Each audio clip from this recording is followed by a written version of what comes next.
मेरा नाम है राज और आप देख रहे हैं राजेश्वर दिस साइड। तो मेरे पास 8 से 9 सवाल हैं।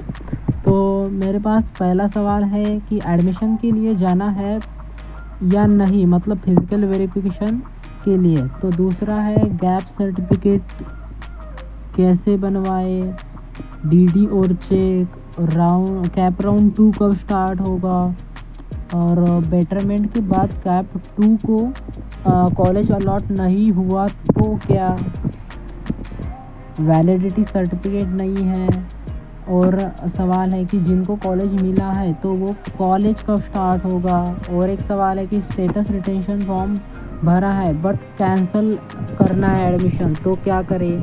और एक सवाल है कि बेटरमेंट के लिए कॉलेज जाना है कि नहीं है, मतलब फिर से वही फिज़िकल वेरिफिकेशन। तो मैं क्लियर करता हूँ पहला सवाल कि एडमिशन के लिए जाना है या नहीं। तो बात यह है कि आपको फिज़िकल वेरिफिकेशन करना ही है, मतलब आपको कॉलेज जाना ही है, ये कंपलसरी है। मतलब आपको कॉलेज चाहिए नहीं चाहिए वो बात की बात है।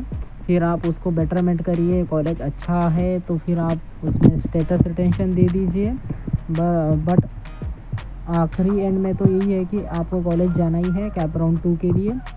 अगर और जिन जिन जिन जिन लोगों को कैप राउंड 1 में लगा है उनकी तो आज लास्ट डेट है ये।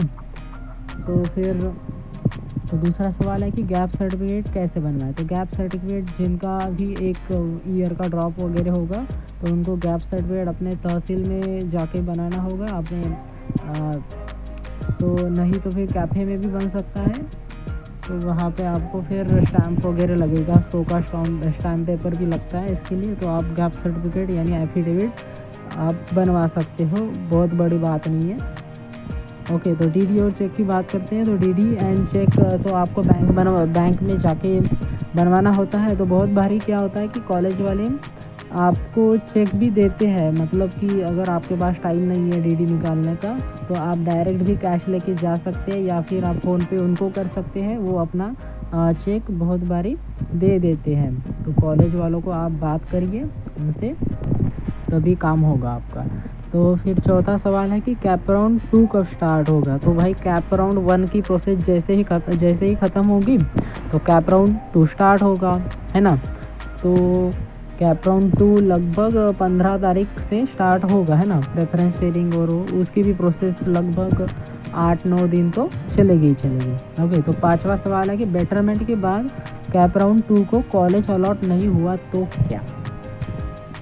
तो भाई बात ये है कि बेटरमेंट आप जब भी करते हो तो मतलब आपको पहला तो कॉलेज लगा है, ये तो कंफर्म बात है। तो फिर आपको चाहिए बेटरमेंट, और आपको अगर कैप राउंड 2 में अलॉट नहीं होता है तो फिर आप जो पहला कॉलेज लगा है उसमें आप जा सकते हो। नहीं तो अब आपको तो चॉइस नॉट अवेलेबल आया ही है कैप राउंड 2 में। ओके, तो फिर आपको कैप राउंड 3 में डायरेक्टली एलिजिबल किया जाता है ना, जब तक आप स्टेटस रिटेंशन नहीं देते। अगर आप ऐसा करते कि कैप राउंड 2 में आपको कॉलेज नहीं लगा और आपने स्टेटस रिटेंशन दे दिया पिछले वाले कॉलेज में, तो फिर आप तो एलिजिबल नहीं होंगे। ओके, तो अगर आपने स्टेटस रिटेंशन नहीं दिया कैप राउंड 1 से 2 में भी, तो आप अपने आप डायरेक्टली कैप राउंड 3 के लिए आप एलिजिबल होंगे, है ना, जब तक कि स्टेटस रिटेंशन नहीं देते। ओके, तो बात करते हैं वैलिडिटी सर्टिफिकेट की। तो जिनको भी कैप राउंड 1 में कॉलेज लगा है और उनको वैलिडिटी सर्टिफिकेट नहीं है और उनको स्कॉलरशिप वगैरह चाहिए, तो वो अपना कट ऑफ डेट के अंदर अपना वैलिडिटी सर्टिफिकेट जो भी पेंडिंग हो तो आप उसे तैयार करवा के कॉलेज वाले को दे सकते हो, बस 30 सितंबर के आज कट ऑफ डेट के। बिकॉज़ उसके बाद तो फिर यूनिवर्सिटी एडमिशन होता है, तो फिर आप कुछ नहीं कर पाएंगे। तो कोई बात नहीं, तो आप वैलिडिटी सर्टिफिकेट बनवाएं, कॉलेज वालों से बात करें कि भाई मेरे पास वैलिडिटी सर्टिफिकेट नहीं है। तो अगर कॉर्पोरेट करते हैं तो फिर ठीक है। तो फिर अब 7वां सवाल है कि जिनको कॉलेज मिला है तो उनका कॉलेज कब स्टार्ट होगा। तो भाई उनको थोड़ा सा सब्र रखो, जिनको कॉलेज मिला है। तो बात यह है कि जब तक ये कैप राउंड 4 तक की पूरी प्रोसेस नहीं हो जाती तब तक तो कॉलेज स्टार्ट नहीं होगा, है ना। तो वैसे भी 30 सितंबर कट ऑफ डेट है। तो अब बात करते हैं स्टेटस रिटेंशन फॉर्म की। तो अगर जिन जिन लोगों ने स्टेटस रिटेंशन फॉर्म भरा है और उनको अगर कैंसिल करना है तो फिर वो तो फिर कैप राउंड के लिए एलिजिबल नहीं होंगे, है ना। तो अगर स्टेटस रिटेंशन दिया है तो आप डायरेक्टली एडमिशन कैंसिल करना ही है तो फिर भाई कर दीजिए, है ना। कैंसिलेशन फॉर्म भर दीजिए, साइन वगैरह करिए और कॉलेज वालों को दे दीजिए, वो कुछ नहीं बोलेंगे, है ना।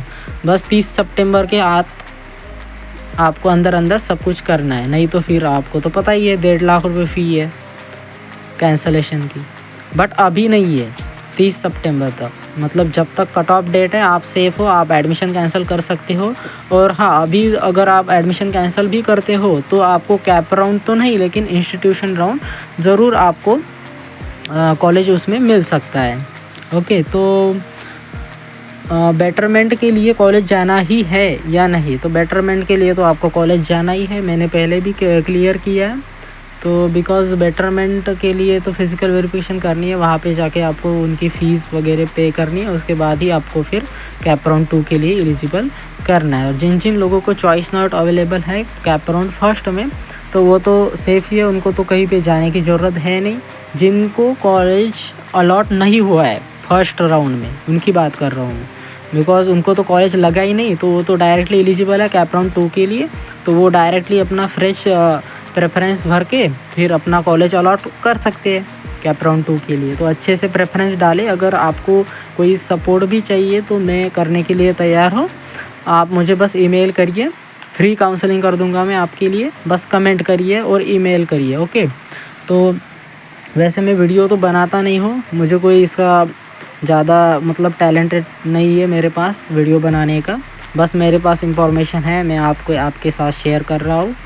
बिकॉज़ मुझे भी थोड़ी सी इंफॉर्मेशन है बहुत, और एक्सपीरियंस भी है काउंसलिंग का, तो फिर आप मुझे कांटेक्ट कर सकते हैं। बाकी मैं यूट्यूब वगैरह वीडियो नहीं बनाता, अभी बना रहा हूँ, बिकॉज़ अच्छी बात है वीडियो पे बनाना, किसी का भला हो जाए तो मेरा का क्या आ जाता है फिर उसमें, है ना। तो फिर ऐसी बात है। तो डीडी चेक का मुझे बहुत सवाल आया था, है ना, एक कमेंट भी आया था मुझे डीडी और चेक के बारे में। तो भाई डीडी चेक कोई बड़ी बात नहीं है, डीडी को आपको बस अपने अकाउंट डिटेल ले जानी होती है बैंक में, और फिर बैंक वाले आपको वो क्या फॉर्म है, वो थोड़ा सा फॉर्म भरना होता है, उनको दे दीजिए, आपके अकाउंट में बस उतना पैसा होना चाहिए। और क्या अपना डीडी इन फेवर ऑफ जो कॉलेज ने आपको जो नेम दिया है उस नाम से आपको डीडी क्लियरली मेंशन करना होगा। बिकॉज़ अगर नाम चुक गया तो भाई फिर तो आपको डिमांड ड्राफ्ट यानी डीडी आपको फिर से बनाना होगा। ओके, तो चेक की बात तो मैंने पहले ही क्लियर कर दी कि जिनके पास टाइम नहीं है डीडी बनवाने का तो वो तो डायरेक्ट भी जा सकते हैं, एडमिशन तो होगा ही आपका, है ना। नॉर्मली आपको 1500 रुपये फ़ी देनी होगी एडमिशन की, और वो चेक आपका कॉलेज वाले भी भर देते हैं बहुत बारी, है ना। तो एक सवाल है कि अगर कैप्रो फर्स्ट में अगर आपको कॉलेज लग गया है तो उसके बाद अगर आपने बेटरमेंट किया तो कैप राउंड 2 में अगर आपको कॉलेज नहीं मिला तो फिर आप कैप राउंड 3 के लिए तो डायरेक्ट एलिजिबल है ही, है ना। तो उसकी भी बात अलग है। और आपके कुछ भी सवाल हो तो मुझे कमेंट करिए, मैं आपको फिर से रिप्लाई ज़रूर करूँगा, है ना। तो भाई करिए आप, ये जो मेरिट आपको दिख रही है तो भाई मतलब 4000 5000 SML रैंक ही है ना। तो इसमें तो आखिरी वाला जो बच्चा है 13,500 रुपये उसको भी कॉलेज मिला है, तो आपको टेंशन लेने की कोई बात नहीं है, कॉलेज तो सबको मिलेगा ही, है ना। बस आप थोड़ा सा देखिए कि वो INC अप्रूव्ड है या नहीं है ना, इंडियन नर्सिंग काउंसिल के अंदर आता है या नहीं, वो देखना भी ज़रूरी है। बिकॉज़ एडमिशन ही लेना ये तो बहुत बड़ी बात नहीं है, बिकॉज़ सीट्स अवेलेबल है, 13,500 तक सीट्स है ना, 14,500 एप्लीकेंट है, तो मतलब कॉलेज मिलना ही है आपको, है ना। तो बस थोड़ा सा पहले तो कॉलेज ले लीजिए, उसके बाद देखिए आप, ज़्यादातर लोग को बेटरमेंट ही करना चाहिए मेरे हिसाब से, बेटरमेंट अच्छा ऑप्शन होता है। बिकॉज़ कॉलेज वाले बहुत बारी अच्छे नहीं होते, आपको पता नहीं होता कॉलेज के बारे में क्या है क्या नहीं है ना। तो आप क्या करते हो, एडमिशन के लिए जाते हो, फास्ट प्रोसेस करते हो और क्या स्टेटस रिटेंशन फॉर्म भर के बस निकल घर में चले जाते हो।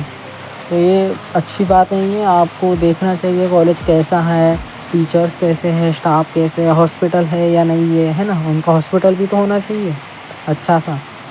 और कॉलेज कहाँ पे है, कितनी दूरी पे है, कौन से सिटी में है, अच्छा है कि नहीं, है ना, टीचर अच्छे से बात करते हैं कि नहीं, ये सब देखना चाहिए आपको। सीनियर से मिलना चाहिए वहाँ के, है ना। तो ऐसी बातें हैं, आपको ध्यान देना चाहिए।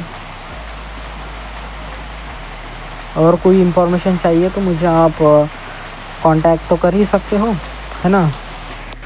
तो ऐसी बात है। तो कैप राउंड 2 का जो भी इंतज़ार कर रहे हो तो 2-3 दिन में स्टार्ट हो गई कैप राउंड 2 की प्रोसेस। तो उसमें फिर आपको फ्रेश प्रेफरेंस तो भरनी है ना। तो अच्छे से प्रेफरेंस भरिए। प्रेफरेंस का ऐसा कुछ नहीं है, डॉक्यूमेंट अपने तैयार रखें, है ना, ऐसी बात है। तो अपने सारे डॉक्यूमेंट अच्छे से एक लिस्ट बनाए, उनकी 2 कॉपीज़ भी आप ले सकते हो, है ना, 2 ज़ेरॉक्स कॉपीज़ सभी डॉक्यूमेंट की, मतलब 2-2 बंच। तो आपका कॉलेज का काम थोड़ा सा कम होगा। ये देखिए स्क्रीन पे है कि जो सबसे आखिरी का बच्चा है उसको भी ये कॉलेज अलॉट हुआ है कोई, है ना, angel of mercy nursing Akola का कॉलेज अलॉट हुआ है। वीजे के कैटेगरी का बंदा हो तो उसको भी कॉलेज अलॉट हुआ है। तो मतलब टेंशन लेने की बात नहीं है। चॉइस नॉट अवेलेबल बहुत सारे बच्चों के लिए है भी, बट उनको कॉलेज मिल ही जाएगा, है ना, ऐसी कोई बात नहीं, कॉलेज मिल ही जाता है। बस आपको देखना होता है कि आईएनसी कॉलेज अप्रूव्ड है कि नहीं है ना। बिकॉज जब आप जो स्टेट लेवल एग्ज़ाम्स होते हैं, जैसे कि मतलब हर एक स्टेट के, और जो नॉर्सेट है तो उनको, या फिर आप जब एमएससी के लिए एडमिशन करते हो तो उनको चाहिए कि आपका जब जिस टाइम एडमिशन हुआ है उस टाइम का आईएनसी अप्रूव्ड कॉलेज है कि नहीं है ना। तो वो फिर आपको स्क्रीनशॉट देना होता है ना, या फिर प्रूफ देना होता है कि मेरा कॉलेज आईएनसी अप्रूव्ड था, है ना, क्योंकि वो स्टैंडर्ड लेवल होता है ना, तो इसीलिए। तो फिर वो भी देखिए कि बिकॉज़ आईएनसी अप्रूव्ड बहुत कम कॉलेज है ऑलरेडी, तो फिर आपको ध्यान देना चाहिए आईएनसी पे, है ना। तो एमयूएचएस तो फिर है ही, है ना, नॉर्मल, क्योंकि बिना एमयूएचएस के तो फिर काउंसलिंग में वो कॉलेज नहीं आता, है ना। तो कम से कम वो एमयूएचएस में तो है ही, बट आईएनसी भी देखो आप, है ना, बिकॉज आईएनसी के स्टैंडर्ड के हिसाब से वो कॉलेज होना चाहिए, तभी आप कुछ एग्ज़ाम दे सकते हो, वरना आपको वो एग्ज़ाम नहीं देना होता है फिर, क्योंकि आप एलिजिबल ही नहीं हो, आईएनसी अप्रूव्ड ही कॉलेज नहीं है ना। तो देखें, जो भी लोग अब्रॉड के लिए सोचते हैं, थोड़ा सा ज़्यादा सोचते हैं इस फील्ड के बारे में।